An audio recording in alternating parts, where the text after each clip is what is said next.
the business side of me has to wonder if the future of being an artist, if the future of being a creator has to be more multifaceted than it is now. So, for example, let's take our wonderful resident Underbelly.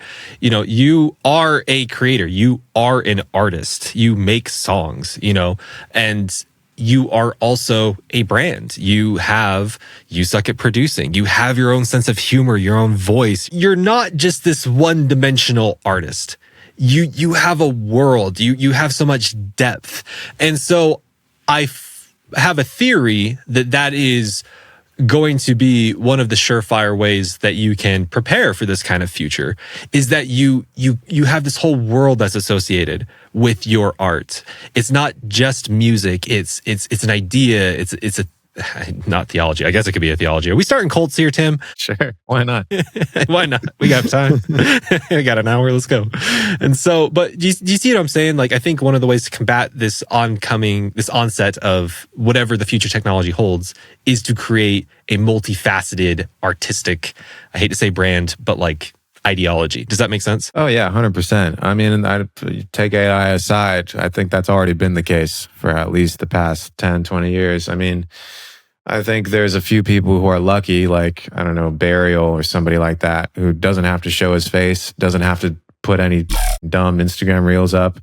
He just puts up, you know, his album on Spotify and millions of people listen to it. He never has to show his face. He never has to do any, you know, like, share, subscribe, any of that. And that's it. And there's artists that can do that even now. And I've never been able to figure out how they managed to do that.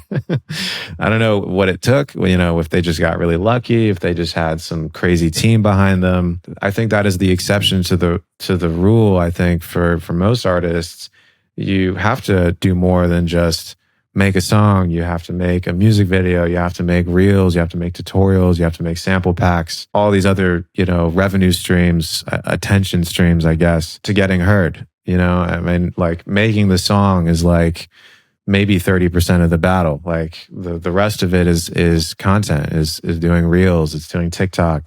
That is really where people get discovered these days. People get fans. So I 100% agree with you. And yes, probably with AI, it's going to be even more important to do something like that. But I think it's already been the case that, you know, we are in the business of brand making when it comes to art and trying to make a living off of it. That's a really important part of what you just said, is to make a living off of it. Because I could foresee a lot of people listening to this being like, I don't want to do any of that. I just want to create. And there's nothing wrong with that, right? If that's what they want to do, that is totally a legitimate path. And if you want to make a living off this, and if you want to have as much impact as possible, right, getting out to as many people as possible, it's just the name of the game, right? This is the same for everybody. This isn't just about musicians and producers like us. If you're a carrot farmer, you got the same problem, right? If you're selling jelly beans to kids, don't do that. That's weird. You got to make Instagram reels about it. You got to make Instagram reels about selling candy to kids. Flag, shadow ban, get out of here, you know? And so that was a completely unnecessary spiel just to say, I agree. You know, that's where all that was going. I mean, I think there's, you know, it's definitely in my work and in many of my friends' work, there is a tension between, you know, basically being a billboard for yourself and just doing the art, just focusing on that, right? Because being a billboard for yourself takes a lot of time and energy, which could also just be spent making music, right? So for those who don't want to do any of that and just want to work on their craft and make the best music possible, you know, mad respect.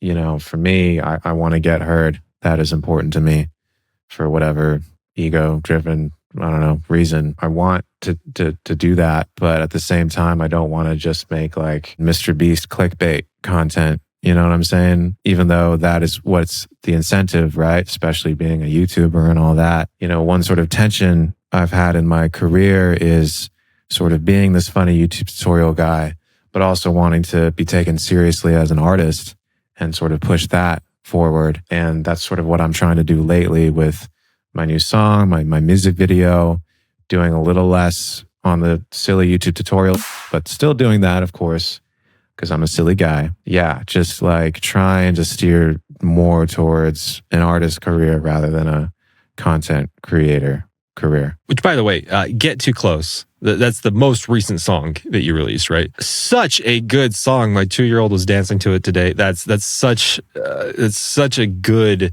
song, dude. And the music video was so cool. And you showed the behind the scenes with that on the socials, and the tension of creating art and being a walking billboard for yourself. That, oh my gosh, I don't think I've ever had anyone word it so succinctly, right? Succinctly, yeah. That is the $1 million question, is how do you create art? Okay, hold on. Actually, in the event that somebody creates music and they are fine with putting it out, and if it gets 2 views, they are on cloud 9. They are so stoked that them and their great Aunt Mavis listens to it, and they are over the moon about that, right?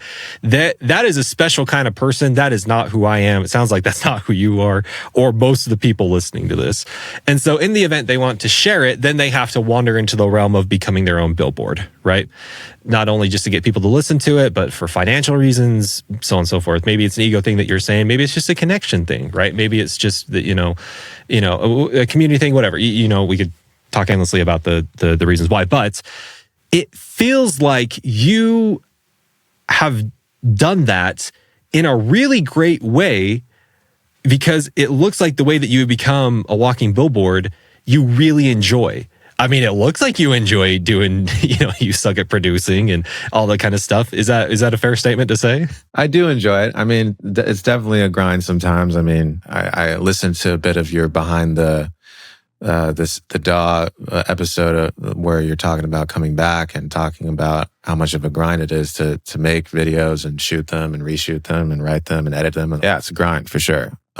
Takes a lot of time to edit a video and put it out and make it look nice. So yeah, I mean, there's that, but I try to make it fun for myself by being silly, and I guess that comes through in the content in the videos. I think people enjoy watching where the person who's making it is clearly having fun. I've tried to do more serious stuff with my videos, and I'm just like, this is so boring.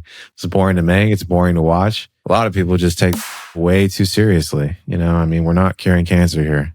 We're making silly sounds at best. I do it for my own reasons to just make it fun for myself and be entertaining for me. But I also want to help everyone sort of make it feel a little less pressured, because like making art, making music, especially alone in your room when you're just so close to your DAW, you're just getting this reflection of yourself. It can be, it can be overwhelming and really disheartening sometimes. And so I just want to just make it fun. At the end of the day, we're just trying to have fun here, business aside. I have derived so much inspiration from you, dude. Like, I remember when I very first started doing DAW Nation, I was like, that really resonates with me. Like, to be able to just be goofy and to promote whatever, a tutorial, a song or whatever. And I also can recognize that there are those listening that doesn't resonate, or that they're like, but wait, my brand is more serious, it's more emotional, I can't really be funny. And whenever someone brings that up, I love to bring up Connor Price. Connor Price? You seen him? So he's a rapper. He knows how to endlessly promote a song in like just such creative ways, doing like what we were saying, like creating the reels and creating the little videos and stuff like that. And so the reason why I'm bringing this up is I don't want people to listen to what we just said and get caught in the weeds and say, oh, well, now I have to be this TikToker, what does that make me feel? That sounds so old when I say that. Don't say that. Boomer over here. But you know what I mean? Like you have to be this Mr. Beast in order to promote your stuff. And that is not what we're saying, right? That is absolutely not what we're saying. There is a way to generate content, to promote your music, to promote your brand, whatever. That resonates with you. Can you agree with that? Yeah, 100%. Although this tension between, being silly and being serious, like that's definitely something that I'm trying to thread the needle on, because Get Too Close and all the stuff that I'm going to be releasing after that, it's definitely like more serious. It's more lyrical. Like I'm singing and like being genuine with emotions and gooey stuff like that. And my YouTube character would never do that. My YouTube character is like deadpan and sarcastic and emotionless and just dead inside. So like, I can sort of see people who only know me from that and watching my latest music video, or hearing my song, there being some sort of cognitive dissonance there from how different it is. But maybe that's all in my head. Maybe that doesn't really matter. Or maybe there's a way for me to sort of connect those different parts of my personality, because I can be serious and heartfelt and all that. And I can also be like really dumb and silly. And I want to have a place to express all of that. That brings up a deeper question that we have all struggled with. I don't think there's a right answer. I think there are multiple right answers depending on your circumstance, depending on the time of life, and depending how you feel on your circumstance and the time of life. Ultimately, it's a question of branding, which is, like you were saying, if you make your YouTube series super funny and then you make music that is super serious and emotional, there will be this distance. And that's a marketing problem, right? Because if you're super funny, that is going to bring in that kind of audience. And then if you are super serious, that is going to also bring in a different audience. And then if audience A sees the content for audience B, it becomes a problem, right? It's the same concept. If you released a polka song tomorrow and then the next day you did like a Spanish cholo rap song, it's going to cause some problems. And so how do we deal with that? Because we are multifaceted people. We are multi-genre people. Genre? Is that a word? Have you found a good solution to that? Do you, No. I mean, I speaking of Andrew Huang, I saw another video of his just sort of giving advice for people's music careers and stuff. And he basically said, just do one thing. Just do one thing really well. Only do that. Don't do anything else. Don't jump around. Don't change up the genres. And you will find more success. And he was definitely like, yeah, do as I say, not as I do, because he's done so many different things, right? But I think on the internet especially, it's so easy to just put somebody in a box and only know them for that, or they only do that, or their whole personality is just that. I can see the sort of reasoning behind that advice, because one thing is a whole lot easier to market than a bajillion conflicting things. And I've definitely, not even personality-wise aside, just the number of genres that just my music has jumped around over the years is just crazy as well. And I can totally imagine totally alienating my last boost of listeners from one song with releasing a completely different song like Polka Cholo, whatever. But I think everybody struggles with it. I was listening to a podcast with Porter Robinson talking about that very same problem, where every album he just reinvents his sound. He does something completely different. And his whole song, Russian Roulette, on his latest album is all about that. And with him, it's even more pressure because he's got a whole team behind him that he pays, whose salaries depend on him being successful. I don't have anything like that. Like, if I destroy my career, it's just me. I'm not responsible for anybody else.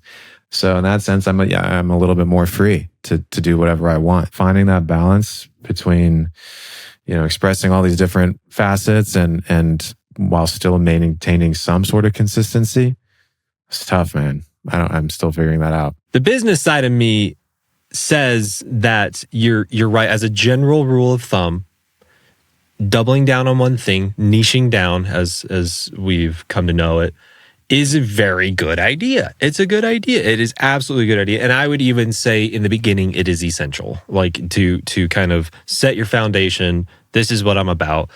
I do wonder if we are just talking about a foundational issue. Like, for example, if the foundation of your brand is that I am multi-genreal, we're going to use that term again, then that is kind of, solving, that's digging the well before you're thirsty. You see what I'm saying? And in a way, but then what about the people that weren't there from the beginning and didn't see you establish that?